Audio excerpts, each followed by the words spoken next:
शरद पवार काल म्हटले की महाराष्ट्रात सामाजिक ऐक्याची वीण जी आहे ती उसवलेली आहे. उसवली. पवार साहेबांना माझं एवढ्या ज्येष्ठ नेत्याला प्रश्न विचारणं सोयीचं नाही, योग्य नाही. पण सामाजिक वीण यावर जर पवार साहेब भाष्य करत असतील तर मला त्यांना आठवण करून द्यायला लागेल. याच पुण्यात जाऊन पवार साहेब तुम्ही हे वक्तव्य का केलं की पुण्यात आता कुठली पगडी चालेल, टिळकांची का फुलेंची, ही सामाजिक वीण आणि त्याबद्दलच्या तुमचं वक्तव्य यावर तुम्हाला काय म्हणायचंय. याच महाराष्ट्रामध्ये तत्कालीन राजू शेट्टी यांनी आंदोलन केलं त्यावेळेला जैन आम्हाला शेती शिकवणार का, हे आपल्या पक्षाकडून होणारं वक्तव्य हे कुठल्या जाती ऐक्याचं वक्तव्य आहे आणि म्हणून त्यांनी आम्हाला शहाणपणा शिकवू नये.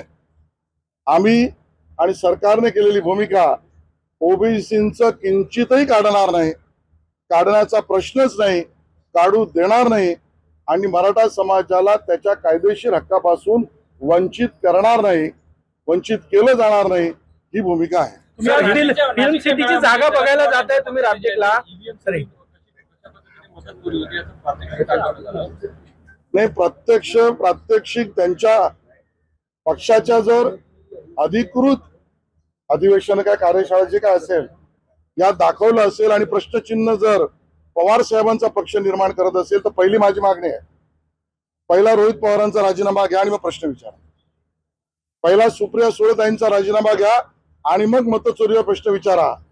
याच व्यवस्थेतून, याच निवडणूक आयोगाच्या व्यवस्थेतून रोहित पवार विजय मिळवणार, सुप्रियाताईंचा विजय चांगला झाला म्हणणार आणि बाकीचे जिंकले तर प्रश्न निर्माण करणार.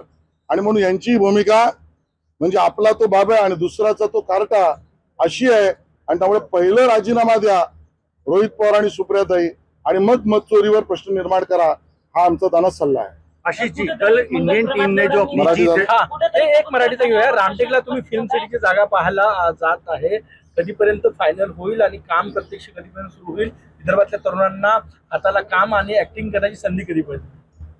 महाराष्ट्र सरकारचे धोरणच आहे की जास्तीत जास्त चित्र निर्मिती, चित्रपट निर्मिती आणि त्यासाठीचं असलेलं शूटिंग आणि सर्व तंत्रज्ञानिक यंत्रणा या महाराष्ट्रातच जास्तीत जास्त निर्माण कराव्यात आणि देशभरातून आणि जगभरातून या व्यवसायाचं आकर्षण केंद्र महाराष्ट्र बनावं.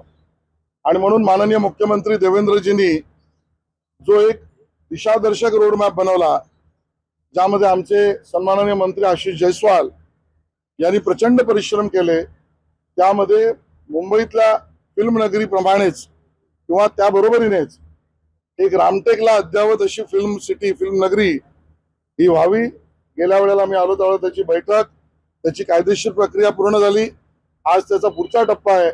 नवीन वर्षामध्ये या ठिकाणी नवीन फिल्म सिटीचं रामटेकला काम होईल. विदर्भातील नागरिक, विदर्भातील कलाकार, विदर्भातील तंत्रज्ञ यांच्या रोजगाराचं केंद्र हे त्या ठिकाणी होईल, या पद्धतीची घोषणा आज मी या ठिकाणी करतोय. मंगल प्रभात लोढांनी काल कबूतरखान्यांचं उद्घाटन केलं आहे, काय वाटतं? कारण मुंबईमध्ये कबूतरखान्यावरून बराच वाद सुरू आहे आणि आता पुन्हा नवीन आहे कबूतरखान्याचं उद्घाटन, काय वाटतं? बघा, लोढाजी राज्याचे सन्माननीय मंत्री आहेत, ते बेकायदेशीर कुठलंच कृत्य करणार नाही आणि कायद्यात राहून केलेल्या कृत्याला कोणी प्रश्न उपस्थित करणं हे योग्य नव्हे.